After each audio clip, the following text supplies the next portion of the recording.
have been in the club for a while know Michael is one of our award-winning speakers, having competed multiple times at the area and division level and won many awards for the same.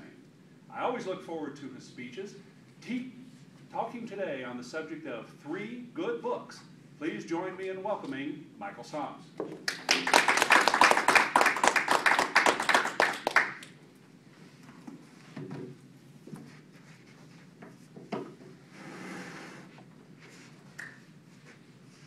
Who enjoys reading books? Nothing better than an entertaining story to read. But so often I find myself searching for the next good book and struggling with what to choose from.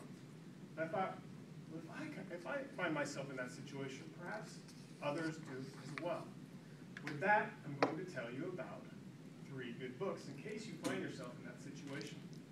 The first one is a thriller, Kill Shot by Vince Flynn. The second one is a mystery called Nefertiti. The name of the author is Nick Drake. And the third one is a true story, Unbroken, by Laura Hillenbrand. I've read all 3 of these books, enjoyed them all, and I want to recommend them to you. Let's start with Kill Shot. As the name suggests, there's a bit of violence in this book. But it is an excellent book, non-stop action. This book follows the main character, a CIA operative, a guy by the very masculine name of Mitch Rapp. He is extremely intelligent, but very, very dangerous, and he'll stop at nothing to protect the interests of the United States. And for him, the ends always justify the means. Now in this story, Mitch Rapp is on the heels of a network terrorist organization, the terrorists that took down the Pan Am Lockerbie flight. Now that hunt leads him to Paris, where a trap is sprung on him by those he's hunting. And he ends up being blamed for the death of a Libyan politician in his entourage. Well, this causes a political firestorm. The United States turns on him, releases Rapp's mentor on him to hunt him down and eliminate him. But as is always the case with Mitch Rapp, he's underestimated. And I say is always the case because there's a whole series of books about his adventures. I've read them all. I recommend them all. They're great books. That leads me to the second book. A little bit different type of book. It's called Nefertiti. It's set in ancient Egypt during the reign of the pharaoh Akhenaten.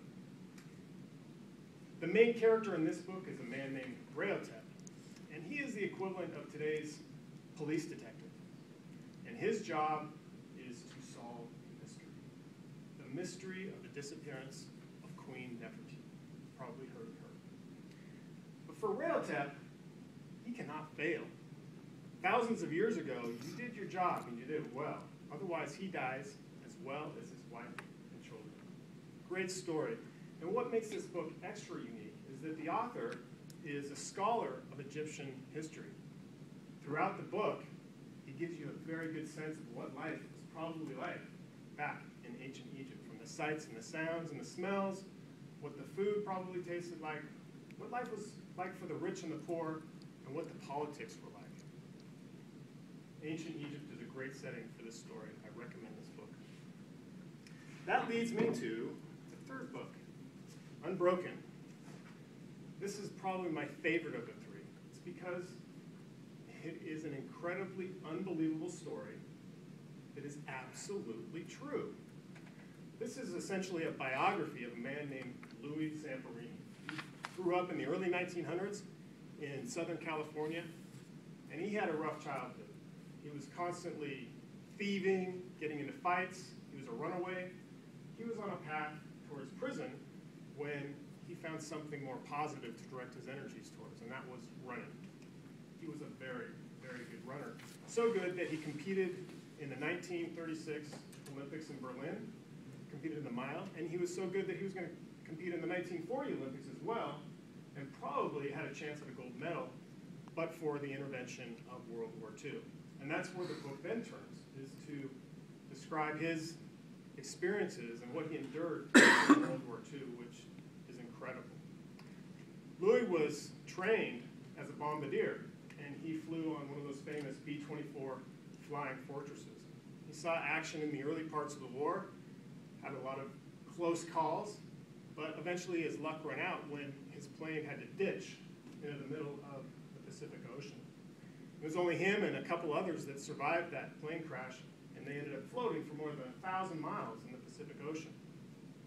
And with this book, I thought I'd share the opening passage just to give you a flavor of the book. All he could see in every direction was water. It was late June 1943. Somewhere on the endless expanse of the Pacific Ocean, Army Air Force's bombardier and Olympic runner Louis Zamperini lay across a small raft, drifting westward. Slumped alongside him was a sergeant, one of his plane's gunners. On a separate raft, tethered to the first, lay another crewman, a gash zigzagging across his forehead. Their bodies burned by the sun and stained yellow from raft dye had withered down the skeletons. Sharks glided in lazy loops around, dragging their backs along the rafts, waiting. It gives you a good sense of how good this book is. Now, you might think that after they drifted so far in the Pacific Ocean, they did finally sight land, and that would make a great book all by itself. But that was just the beginning for Louis. What he had to endure was just beginning. He was captured by some Japanese sailors and immediately thrown into a prisoner of war camp. What he had to endure in that camp at the hands of his captors was amazing. Degradation, starvation, inhuman conditions. Amazing that he survived. And he spent more than 2 years in that prisoner of war camp until finally being liberated at the end of the war.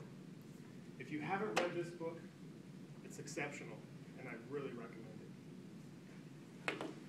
There you go. 3 books for you to choose from. Killshot, a thriller. Nefertiti, a mystery based in ancient Egypt. And Unbroken, a story of survival, resilience, and redemption. If you ever find yourself on Amazon.com or in your bookstore and you're searching for a book to read, choose one of these. You won't be disappointed.